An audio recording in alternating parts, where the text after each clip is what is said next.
Let's start. So here we are learning how to save your money and live your dreams virtually and or in person if you're in New York City.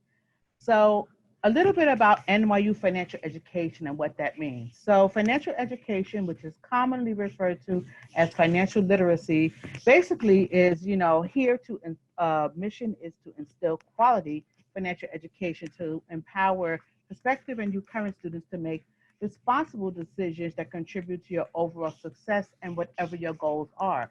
So my goals might be different than your goals as a student. And here I am in financial literacy, here to help you understand what those goals are and then make the right choices to get to those goals. How does that work?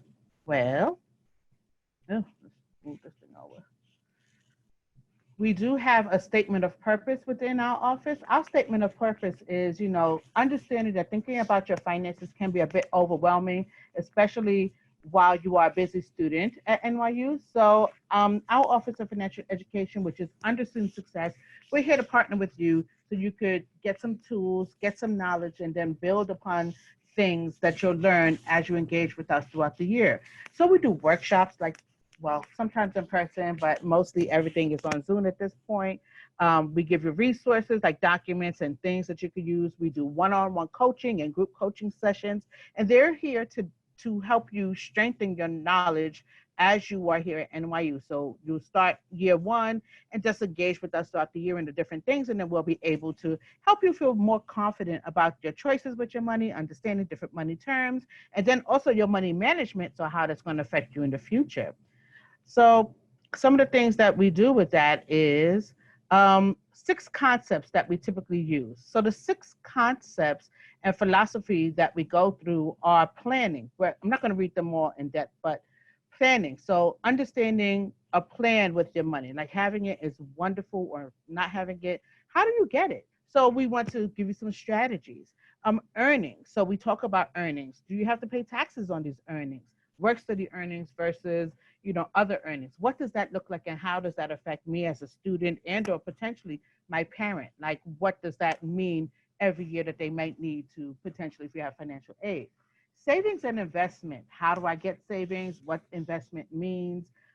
What are common things that you should know of either now as a first year student and then going forward? They're protecting your finances. So understanding like, okay, I might have some money or I'm trying to fix my credit, but protecting yourself in this particular volatile time, how do you do that? What steps do you need to take as a student and then potentially as a graduate of NYU? Then spending. So yes, you get money, you spend money, but what are you doing to make sure you're spending money responsibly, fiscally responsible, and then also just, so that way you're having a good time. And then finally, borrowing. So if you do have to borrow money, whether it be for student loans, whether it be for anything else, potentially as you get older, you might be looking into a car or maybe even a mortgage, things like that. Establishing your credit and understanding what happens with debt when you have credit, so borrowing. So those are the things that we do overall in financial education. We are not going to do all of those things today, but as you engage with us, those are things that you can look forward to. So our theme for NYU Welcome is Lucid Dreams. So we want to talk about living in New York City, what that looks like either virtually or even if you're in the residence halls at this point. We're going to talk about discussing money, like how easy is it to discuss money, getting smart about your money and your finances, and then also budgeting and savings, creating an action plan, and then letting you know some resources from you. At any point, you can ask some questions inside the chat, and then we'll go through that. So, living in New York City, as you all well know, if you are in the residence halls, or even if you're not, maybe if you're living in your home or your parents' home, there are things that you have to think about. So, let's start in the corner over here: meal delivery services and meals. I mean, conservatively, you can get meals for less, but $25 is about average of what a meal can be, inclusive of all delivery charges and fees. At this point, you do need cleaning supplies. You needed them before, but you definitely need them at this point in order to make sure that you're comfortable and taking care of your health in New York City. We have standard cost of rent is roughly $1,638, $1,638. I mean, if you're living on campus, you're being charged. If you break down your cost of living on campus, you'll see that that is basically about what it is per month. A haircut standard could be around $35 if you're taking the subway to and from different places when the world opens up, or even if you needed to go travel to things. A standard monthly Metro card or Metro Pass is $127. And then coffee is about $6 or so. I know I have a Starbucks habit. That can be per coffee, that's not per month. And then we have the Amazon habits, we have the different habits of buying things online, could be even your books and supplies, but that's roughly about, average $100. These are what costs are potentially for students. Your cost might be more, your cost actually might be less, depending on what your needs are while you are at school. Subsequently, we also say living at home, or if you're, doing remote at this point, you might be eating lots of meals more at home, but you do maybe go out, get food delivered, a little bit less cost. Coffee might be a little bit less or around the same. Your haircut, depending on which part of the country you might be upon, might be a little bit less. We still think you need cleaning supplies. There might be monthly expenses that could be about Netflix, Hulu, maybe even your cell phone. Those are things that you might have to attend to, maybe gas and some other things. I always say look about or think about these unexpected items. So whether you are in the residence hall quarantining right now, whether you are at your home quarantining with your parents right now or your support system, or whether you are across the country still living someplace, you have to pay for it in some way, shape, or form. What does that mean? What do they all have in common? It's about money. That's what they have in common. So I have a interactive, this is where you're going to answer some questions for me. How many songs do you think are out there about money at this time? Just type a guess inside the chat. All right, so someone said a lot, and then someone seconded that. 50, 240, 2 million, 10,000, 1,000, 100, 100,000. Too many to count. All of them. All of them.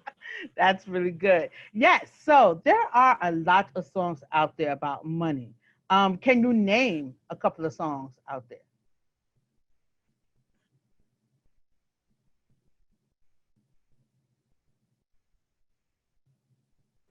Gold Digger, Money by Cardi B, Money by Cardi B, Seven Rings, Billionaire by Bruno Mars, Money by Pink Floyd, Bills, Bills, Bills. Oh, that's a good one, yeah. Bills, Bills, Bills, that is right. Money, money, money, money, yep.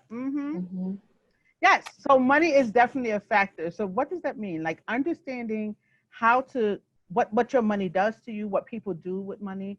I want to let you know that there are about over 150 songs out there about money. That is the number 2 most common theme in songs, according to the music folks out there in the world. Number 1 is love. Sometimes it's love and money. I don't know, love of money, but that is most recorded about. So money, actually, people say it makes the world go around. People say, oh, money is horrible. People have fascination with it. But money, what does your relationship with money look like? Like, have you ever thought about how do you talk about money with family? How do you talk about money with yourself?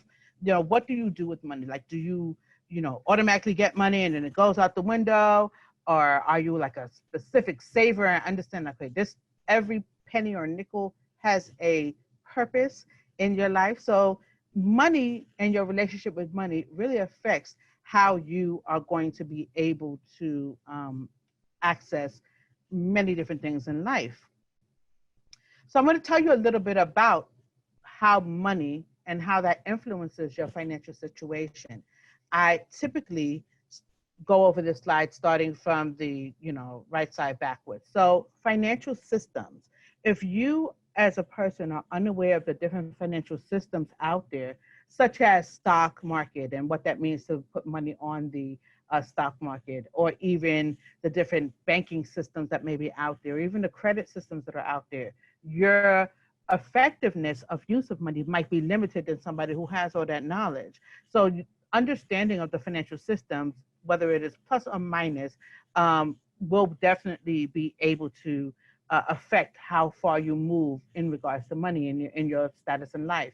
when you think about financial education, here we are learning about finances and learning about financial education and financial literacy, but some folks may have had required courses in their high school. Some folks, family members may have been very good with this and pass that knowledge on to them, or some may just not talk about money that might be taboo to speak about with family. So education levels, everybody starts somewhere, whether it's a lot of education or not so much, but your grasp of that can affect, again, the influence that you have. If you don't know that, not paying off credit cards or gathering high amounts of interest, or paying things late is affecting your credit score, that's going to affect you as you try to do bigger things with money resources in life.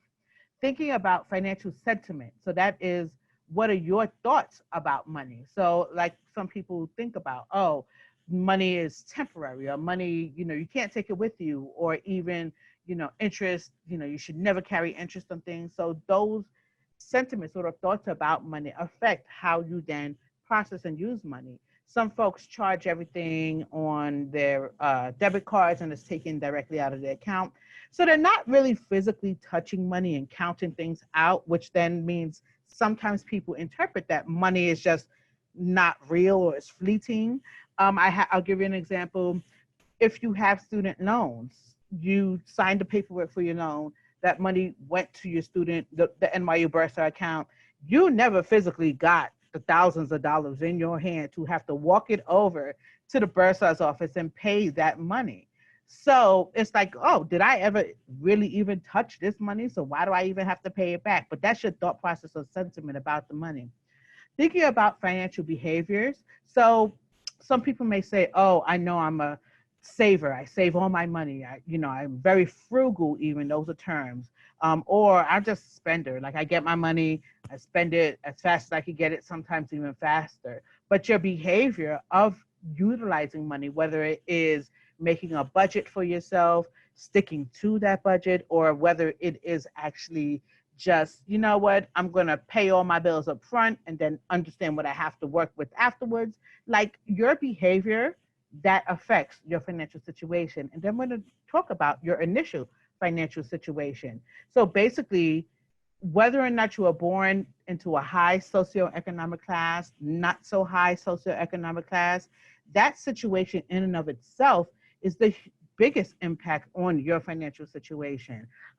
If you and your family aren't, you know, aware or have a lot of money available to you, that may affect the different choices that you have. That means that's your financial situation. That doesn't mean you can't ever come out of it, but that's just a factor of your situation. So all of these things, whether or not it is explicitly taught to you, or whether it is something that you have seen modeled in your life, like if you've seen parents or family members like pay for everything, upfront with cash, or never carry debt, or if you've seen them, potentially, struggle each month or have a hard time covering expenses, those things, whether you are conscious of it or subconscious, may affect your processing of money and with the choices that you make going forward with your finances. So what do you do with that? I usually do an exercise with everybody as we're in the room, but take a moment to do this, on your own or when you get a moment. I always tell you to think about first your needs versus your wants, and really identify what is a need versus what is a want. So I have some examples on here, like a need would be rent or housing, like that needs to be paid for so that way you have a place to stay. A want might be a new PS5 or a new iPhone or Samsung or whatever the new technology is out here. That might be a want. Now, you might need a new phone, or you actually might need a new computer to process all the wonderful work you're going to be doing. But do you need the most expensive or the most high price, you know, amount of these things? So that may be something that you can think about as you're assessing what you're going to spend your money on. Let's say you come from a warm climate and you're here in New York, you're quarantining in the residence halls. You might actually not might, you will need a winter coat. You might not have one, but that is something that you're going to have to get if you're going to be here for the winter. Now, do you need a $500 winter coat, or do you need something that's going to keep you warm? So thinking about those things as you are trying to decide what your needs versus your wants are. And then, you can figure out, okay, where on this scale or where on this, comparison does it go? You might actually decide like, oh, you know what? I actually need and want this thing and I have the funding to pay for it, and you work it out. So when I say understanding your needs versus wants, and you could take some time to do this, you don't have to do this at this moment. Are those expenses really expenses? Sometimes the things you want and the things you need don't always overlap with the things you actually have money for. So let's say you want, a lot of Chipotle or something, but you need to eat, yes. So how do you kind of like, you know, make sure that you are utilizing money to eat in a wise manner? Does that mean every time you go out to eat, you get a $6 Starbucks and then $15 worth of sushi and then whatever else you might be getting? Or you get like, good, sustainable, and healthy meals, but making sure that, you do have some funding left over in case you need to go out and eat again. So it's always trying to good to think about like what your needs and wants are, so that way you don't fall into little money traps and challenges. I always say create a financial plan. Financial planning is also known as budgeting. I do not like the word budget because a budget is very limiting. But a financial plan, when you plan something like you plan a vacation or you plan to do something, that gives it a more positive feeling. First thing you should always think about is what are your financial goals? So your goal right now might be to, okay, I need a computer for school, or I might need to pay off the rest of my tuition, or I might need to buy some books. Those are your goals, are these things that you have.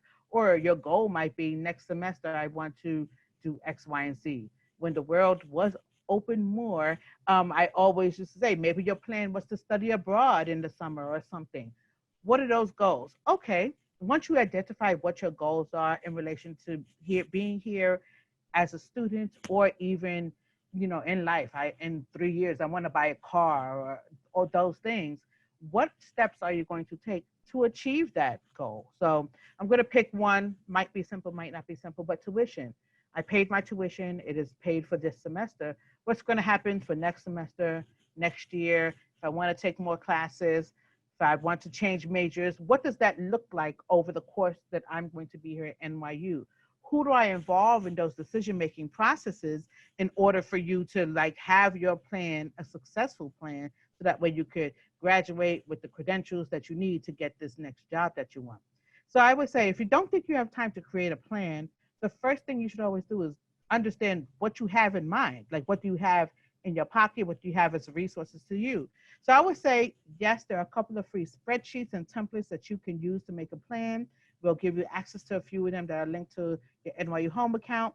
But also look at what you've done last month. I mean, I know you probably was summer having a great old time, but what did you spend last month? Is that the base amount or the minimum amount of money that you need to feel happy and survive and make sure that you're accomplishing your goals? Great. So now we need to incorporate what next things that you can do in order to get to your goals. We in financial education can help you do that. We can help you make a plan, make a budget. We can help you set goals and markers to get there. We do have some sessions that are going to be coming up in order for you to work out an actual plan and a successful one. So what are some of the benefits of living with a financial plan? It's like, yeah, I know I need to budget. Yeah, I know I need to plan, but why? Typically, when you plan well, you have money available to pay those expenses, as in you kind of know like where your money is and where you can put it to good use. It actually helps you establish a good record of paying bills that you may have, whether it be a simple bill as a phone bill or a higher bill like maybe rent or utilities. Once you have a plan, it kind of helps you lower stress over your finances. So you know where this, you have your paycheck or money coming in from an allowance, you know what it is, you have places for it to go. There's no questioning as to what extra you have to play with. And once that is out the way, it allows you better focus for your classes. So it allows you to be able to focus on other things, not just money, which can be a distraction for many things. How do you create a plan that works? Really, really simple. You heard of SMART goals before, which is specific, measurable, actionable, realistic, and timely. I like to focus on the measurable, actionable, and realistic. a goal of the SMART goal planning, because measurable, you need to measure what your plan is. If you plan, we're going to say, to buy a phone or sell a new whatever iPhone that's coming out in 3 months or however long it's coming out for, you need to say, okay, if this phone is $1,000, do I have $1,000 to pay on this phone, or is there a plan to pay it off? Am I going to ask my parents? That could be a plan. Might be successful, might not be successful. You could be paying it on the monthly plan itself. That you can do. You might be having your savings for that, but you need to measure it. I need to spend or pay or save $50 a month or $100 a month, whatever it is, to be able to reach that goal.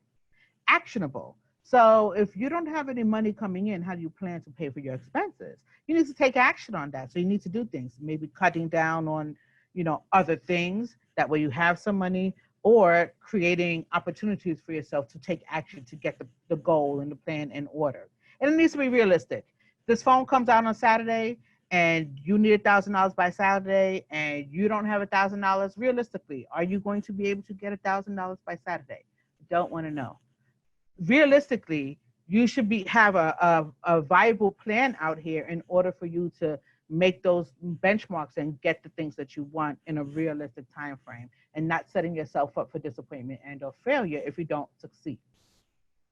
So some of the steps that I always say is, these are simple things to start with. Identify what monthly income you do have. If you have financial aid that's coming in per month, if you have earnings that you might be able to do, if you have savings, or if you have like contribution, like maybe an allowance coming in from your family, just identify what it is that you have access to. Then you need to identify, well, what do you need to pay? Do you need to pay, are you on your parents' plan and they're covering things? Do you need to just cover your incidental expenses? Great. Do you need to cover any emergency things that happen? Like, what if your cell phone happens to fall out your hand as you're in your room or break? Like, is it covered by insurance, or is it something that you have to pay for? Or your parents is going to potentially pay for that? So you have to identify your monthly, like, overall expenses. And then you need to compare. Do you have money left over at the end of the month, or do you have more month left over at the end of your money? And then you need to say, okay, where can I cut back, or where can I increase in order to make sure that your goals are getting met? And we could talk about, well, what's a realistic goal at this age? Like, what am I supposed to be doing? Am I supposed to be saving like all of my money? Like, what does that look like? So I mentioned I was going to give you some resources that you could utilize. Through your NYU Home Center, there you have access to a resource called iGrad. It's NYU's Everyday Financial Education resource. If you go to your NYU Home, you type iGrad into the search box. You could favorite it. It'll become your favorite. But basically, this is a tool that has a lot of information available for you in order for you to be able to do things. Like, there's a budgeting calculator on here where you'll be able to make a budget. If you have student loans, there's things in here about repayment of student loans when you get to that point. We have a scholarship search service in here that is updated weekly by the Financial Education Office. Basically, there's lots of scholarships that are coming through that many folks want NYU to promote. We send it to iGrad, they vet it to make sure that, oh, this is a viable resource. And, you could apply for different things that could help reduce how much you have to pay for school. Eventually, when you're looking for jobs, or if you're looking to study abroad, or even if you're looking to understand what your tax liability may be, there's a lot of articles and videos on here, and we could direct you as to where to look. It's a lot of resources on here, but iGrad is a great place for you to know of and utilize throughout your career here at NYU. So, as I mentioned, creating an action plan or budget. This is what it basically looks like. You'll type in your income. You could customize the different things that you might have to pay for. You might have to pay for your pet. You might have to pay for, groceries, different things. And it'll tell you, oh, you're doing great or you're doing not so great. This is a sample that I'm using as far as your monthly budget. And they'll give you some suggestions that's, okay, here are some things that you can do to potentially bring yourself in the more positive state in this action plan. So that's a great place to start. As I mentioned about the paying for college resource, you'll see scholarship search service. So under the topics link, this is where you'll go in, you'll be able to kind of like, segment it or customize it. Basically, it'll be, okay, I am, a political science major and I come from Texas. You could search for scholarships like that. You could search for different things, or you can leave it open and see what's all out there. But those are great places to start if you're looking to kind of like, get additional money. And not just this first year, every year that you are in school, you should be looking for outside scholarships. It is something that can help you. Another thing that I mentioned to you about understanding like your sentiment and your behavior, this money personality quiz is really cute. It's fun. It's like a BuzzFeed quiz where you could go on here and see, like, you might know right off the bat, like, oh, I'm a spender. I spend all my money. Like, I know I'm not a saver. It'll tell you these things and it'll help give you some tricks as to like, okay, how can we switch that in order to make it more successful for you? You might know that already. Um, on our financial education webpage, you'll see a link to different ways to save. So as I mentioned, the paying for college one itself, that is a place that you'll be able to look for the different things, the outside scholarships from NYU and the different resources that are available from NYU, the different loans that might be available. Also, you might be able to save on books. I know that you can go to the bookstore, do things online, but there might be other cheaper places to get textbooks from, even through the library for that matter. So definitely look for different things on that Ways to Save page. Food and entertainment. Entertainment used to be getting like free passes and things to go to like movies and different and New York events. Now most of these things are online, as far as like being able to see, museum things online, being able to access different uh, shows online. But yes, entertainment is important and it's part of overall wellness and making sure that you're able to just enjoy things while you're here. So, on our financial education website, which you'll see nyu.edu/financial-ed, you'll be able to access lots of those things. So what's the point in doing all of this? The point of understanding like your relationship with money, understanding why you need goals and a budget towards those goals, understanding, what that means with you. Like, it's not just about the actual money you have in your pocket. It involves setting goals, evaluating your choices that you're making, and then your commitment to that goal. My commitment might be, I want to go to Aruba next year, provided everything is open, but I'm not really saving any money to that. Do I really want to go, or am I really not motivated to save? So those are some things to evaluate. We always want you to take a step back to think about why behind your financial decision making. You chose to come to NYU, which is wonderful. Now, what are the things that you need to make it financially successful here? We say by understanding your financial resources and your finances, you'll make better decisions, not just now, but overall surrounding your money. And then understanding your credit, what affects your credit score, and taking positive steps to adjust that can prepare you for a lifetime of financial success going forward. So I just want to let you know that we have a lot of questions that we can go through. I have social media for the Financial Education Office. We put tips and tricks up there. We put definitions on there. We sometimes run contests so where students can, show us what you're doing financially, such as like, carrying your coffee, making your coffee at home and saving money. We could, you might be able to win some money, like a gift certificate or something along those lines. So if ever you want to engage with the Financial Education Office, you could email us, you could reach out, and we'll be more than happy to answer any of the questions that you have.